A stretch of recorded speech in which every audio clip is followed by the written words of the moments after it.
Magandang araw mga kababayan, kamusta po kayong lahat?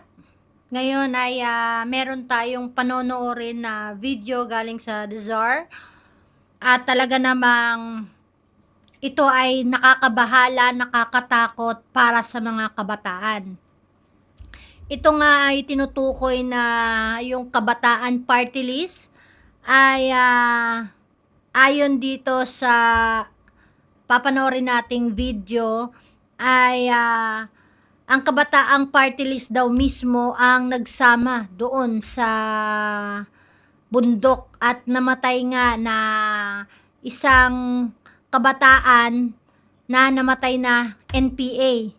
Ngayon ay tinutukoy dito mga kababayan ay merong mga pinangalanan dito. Panoorin po natin mga kababayan, ano? At ito'y nakakabahala lalo na sa mga kabataan. Makinig kayo sa mga magulang nyo, mga kabataan, ano? Huwag kayong sasama agad-agad kung kani-kanino, lalong-lalo na kung ikakapahamak nyo ito. Ayan. Makasuhan, may kaso na po eh. Kinasuhan na mismo yung congresswoman, kinasuhan na mismo tong dalawang party list. Hindi lang po talaga umaandar yung hustisya laban dito sa mga ito. Sana po sa pagkakataong ito, na dito sa pangyayaring ito, sana magising ang ating gobyerno, magising ang COMELEC, magising ang sambayan ng Pilipino na dapat talaga matanggal na ito sa Kongreso. Dahil ang pumupondo dito sa mga party list na ito ay taong bayan. Imagine ninyo, nasa na ang gobyerno. Kamakailan bakso nga, na dito, pagpasok may nitong namatay na. taon ay nagkaroon ng enkwentro dyan po sa Mindoro, particular na po dyan sa Sitio Mamara sa barangay Kabakaw, Abra de Ilog Occidental, Mindoro. At isa po sa mga estudyante ang nasawi.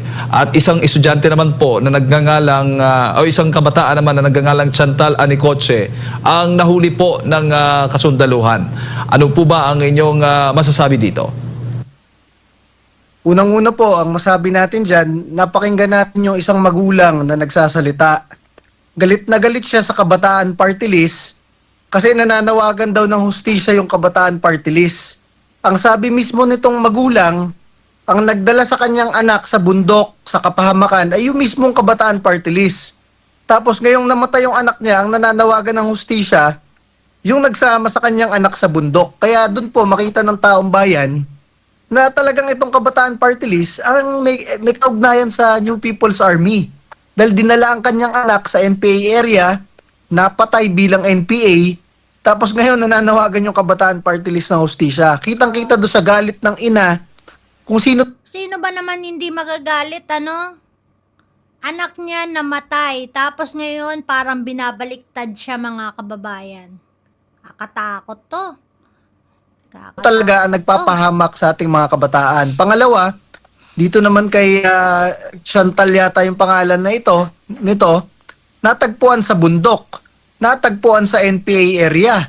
Halos mabaliw-baliw na. Buti na lang ang ating mga tropa ng gobyerno, mababait, na videoan siya, dinala siya sa ospital, pinakain, at ayaw na nga umalis doon ng bata eh. Pero itong mga makakaliwang grupo, nananawagan pa na surface Chantal, na parang akala mo gobyerno pa mga ng Pilipinas ang nangidnap. Ito nga ang NPA na huli na nga mismo sa akto. So masabi po natin dyan, bakit ang COMELEC hindi inaaksyonan itong mga party list na ito? Ang Kabataan Party List, ang Gabriela Party List ay may kaso sa COMELEC, kinasuhan sila ng gobyerno ng Pilipinas dahil sa pagkakaroon ng mga teroristang miyembro. Hanggang ngayon, di naman inaaksyonan ng COMELEC. Pinaupo pa nga ang Gabriela Party List kahit talo eh. Pero ang inyong Duterte Youth Party List, kahit ibinoto ng milyong-milyong Pilipino, kinasuhan lang ng mga makakaliwang party list na ito, inaksyonan agad ng COMELEC, tinanggal agad kahit nanalo ng 3 seats sa Kongreso. Pero tayo, na ang kanilang grupo, Gabriela Party List at Kabataan Party List, kinasuhan mismo ng gobyerno, nakapending lang ng kalahating dekada yung kaso, hanggang ngayon gumagawa ng terorismo, hindi naman natatanggal sa ating Kongreso. Pinopondohan pa ng Pilipino tuloy. Opo. At Chairman, ang ilan lamang po ito sa mga kabataan na nahuli at yun nga ay naitalang nasawi. Pero marami pa ang nakikita po ninyong posibleng mga kabataan ang nadyan ngayon sa Mindoro na nirecruit ng makakaliwang grupo. Teka,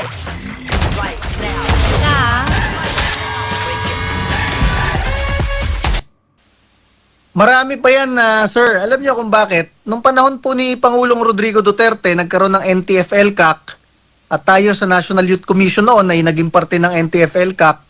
Mula 89 guerrilla fronts, pag upo ni Pangulong Duterte, pag alis niya, pipito na lang. Sobrang hina na ng NPA nung pag-alis ni Pangulong Duterte. Kaya lang, ngayong administrasyon na ito, naisip pa na magkaroon ng peace talk sa NPA. At syempre humina na yung laban sa mga NPA, kaya nakapag-recruit uli. Ang mga NPA naka-replenish ng ranks nila. Kaya ito nahuhuli natin mga kabataan sa bundok bilang teroristang NPA. Buti nandiyan pa ang ating mga pulis at sundalo at tumutulong sa atin. At nandito ang SMNI, pinapakita ang katotohanan patungkol sa mga bagay na ito, truth that matters patungkol sa NPA. Kaya nandito pa ang laban sa teroristang NPA. Pero kung hindi natin papaigtingin lalo, ayan, nandiyan ang mga kabataan natin, nabobola, nare-recruit, napapatay, at nandiyan, napupunta sa bundok bilang teroristang NPA. Opo. Ang Occidental Mindoro ba, Chairman, kung meron po kayong ideya, ano pong meron na dito? Ito'y mahalagang lugar ba para sa mga makakaliwang grupo? Yes po, historically, ang Mindoro, mabundok na area, dyan po ang nagre-recruit dyan ng NPA. Kasi pagtawid mo ng Mindoro, Batangas na, southern Tagalog na. So sa Batangas, mauubos na sana sila Laguna, Batangas, and southern Tagalog. So tumatawid sila dyan, papunta sa Mindoro, dyan sila nagpapalakas. Para isang tawid lang, nandito na sila sa southern Tagalog. Opo. At malinaw po yung mga sinabi ng mga magulang, mga nanay na mismo po ito, ng mga anak na na-recruit nga, na binanggit nga po nila itong mga makakaliwang grupo, Kabataan Party List, Gabriela at iba pang mga yung anak bayan po na mga organisasyon na sinasabing sinalihan ng kanilang mga anak at later on ay nakita na lang, nalaman na lamang po nila na nasa kabundukan po sila. Chairman, ano po ba ang dapat gawin? Ang tama ho ba ang gagawin yung hakbang na gagawin po ng mga magulang na dapat sampahan na po itong kaso? At ano naman po magiging implikasyon nito? Ay mawawala na po ba yung mga party list na yan sa Kongreso lalo't sila nga ay nakaupo ngayon sa pwesto? Alam nyo, para malaman ng ating mga taong bayan na nakikinig ngayon, siyempre gustong kasuhan ng mga magulang yung mga party list na yon. Pero for the information of everybody po, nung 2019 pa po, 6 years ago, magse 7 years ago na, kinasuhan na po ng gobyerno ng Republika ng Pilipinas through the Office of the Solicitor General. Nakapirma lahat ng State Solicitor at Associate Solicitor, Assistant Solicitors sa kaso laban dito sa Gabriela at laban sa Kabataan Party List. Kinasuhan nila ito sa COMELEC dahil nga nagre-recruit sila ng mga kabataan at meron sila mga miyembro na napapatay at nahuhuli bilang NPA, teroristang NPA. Kinasuhan mismo ng gobyerno ng Republika ng Pilipinas sa COMELEC. Ang problema, hanggang ngayon, nakapending pa rin sa COMELEC, di ba?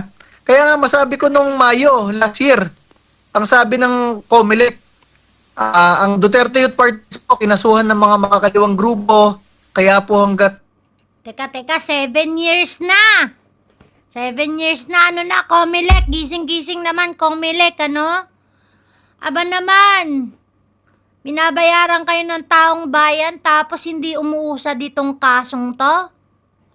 Mas pinapriority nyo kung ano yung gusto nyo lang? Ba, may namatay na kabataan, ilan pa ba ang kailangan mamatay para aksyonan nyo ito, hindi pa po nare-resolba, hindi pa po kayo makakaupo. Yung mismo mga makakaliwang grupo na nagkaso sa amin, kinasuhan mismo ng Republika ng Pilipinas about terrorism. 'di ba? Nakaupo naman sila. Yung Gabriela nga, talo, pinaupo pa. Yung ACT teachers nga, na-convict na yung congresswoman nila. Pagdadala ng mga kabataan sa NPA area, na-convict na ha. Pinaupo pa rin, di ba? Kaya nga masabi natin, hindi na kailangan kasuhan eh. Nandun na yung kaso, pending na po yung mga kaso. Hindi lang inaaksyonan ng COMELEC. At doon sa sinasabi ng nung magulang na napatayan ng anak, tama po yan. Kasalanan po talaga ng Kabataan Party List yan. At napaka-ipokrito ng Kabataan Party List para sila po yung manawagan ng hustisya ngayon. Kayo ang nag-recruit sa anak nila para madala sa bundok. In-indoctrinate nyo, ginawa nyong teroristang NPA. Ngayon na napatay bilang NPA, kayo pa mananawagan ng hustisya. Dapat kayo talaga ang maaresto, makulong at matanggal sa Kongreso. Opo. Nakikita ho ba ninyo, Chairman, na ito pong ginagawa nilang mga naratibo na dapat palayain itong si Chantal Anicotching ang nahuli ng militar doon sa lugar na kung saan ay nagkaroon ng engkwentro ay magkakaroon po ng pangangalap ng pondo mula sa labas ng bansa. Considering itong ang mga nabanggit na mga mag-aaral, galing itong si Chantal, isang researcher daw at galing pa sa isang PhilAm, Chairman. Unang-una, hindi naman siguro bobo yung mga Pilipino na maniniwala dyan sa sinasabi ng mga makakaliwang grupo na merong isang researcher na tagpuan sa NPA area sa isang katatapos lang na patayan ng mga NPA, natagpuan niyang Chantal na yan doon, bigla na lang sa isang hukay. Anong ginagawa ng isang researcher sa isang NPA area na katatapos lang yung pagpatay ng NPA doon, di ba? Pangalawa, tama kayo dyan sa inyong naisip na dahil ito ay isang Filipino-American, hihingi pa ng pera ang mga makakaliwang grupo mula sa international community, sasabihin, hustisya para sa isang worker, researcher, na PhilAm na natagpuan at pinapahirapan ng ating gobyerno. So tama kayo dyan. Yan yung isang kaso ng Gabriela humihingi ng pera abroad. Bawal kasi yan sa mga party list po. So tama kayo dyan, dapat ma-highlight po yan na itong PhilAm na ito. Anong ginagawa ng isang PhilAm? Actually, American siya. Anong ginagawa ng isang foreigner sa bundok na may NPA at nahuli dun sa mismong NPA area? Pangalawa, anong ginagawa ng isang foreigner? Dahil ibig sabihin, bakit merong parte ang isang foreigner sa isang enkwentro at hindi dapat palayain yan? Dapat imbestigahin, alamin kung sino nag-recruit sa kanya at paano siya napunta doon. Isa siyang dayuhan at nandun siya sa NPA area.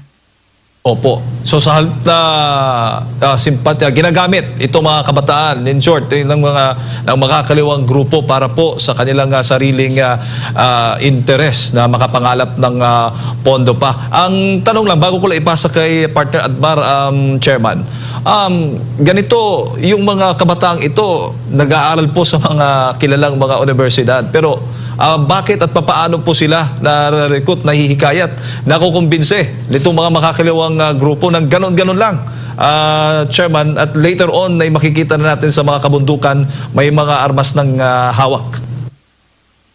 Ayan, nabobola sila nitong mga makakaliwang grupo na ito.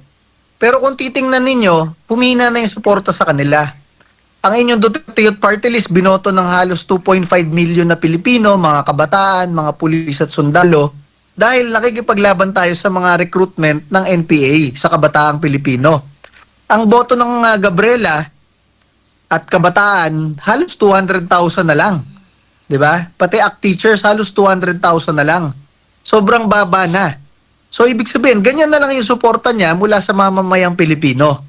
Kaya nga po, nagpapalakas sila ng recruitment at propaganda para lalong dumami pa ang kanilang hanay at ang kanilang boto. Pero dahil sa SMNI, pinapakita ang katotohanan. Dahil sa AFP, PNP, dahil sa mga katulad ni Pastor Apollo Kibuloy na talagang tumutulong sa laban ng Pilipino, laban sa teroristang NPA, nakikita ng mga Pilipino ang katotohanan at alam na po natin ang tunay na nangyayari diyan. Kaya yung sinasabi ngayon ng mga makakaliwang grupo na hustisya, napatay na researcher, para sa napatay na estudyante, wala na pong naniniwala dyan. Napatay sila bilang teroristang NPA At etong babaeng isa na ito, Chantal, nahuli naman bilang isang terorist ng NPA. Alam na po yan ng milyong-milyong Pilipino ngayon. Chairman. Ayan mga kababayan, kayo mag-iwan kayo ng comment at mag-subscribe kayo sa ating YouTube channel. Nakakatakot to, nakakabahala ito mga kababayan, ano? Lalo na sa mga kabataan na nahihikayat basta-basta. Ingatan nyo po ang inyong mga anak, mga kababayan. Hiniling nyo yan sa Diyos, tapos dadalhin lang nila. Itong kinasuhan na mga kababayan wala pa ring pag-usad. Nakakatakot dito sa Pilipinas. Maraming salamat mga kababayan.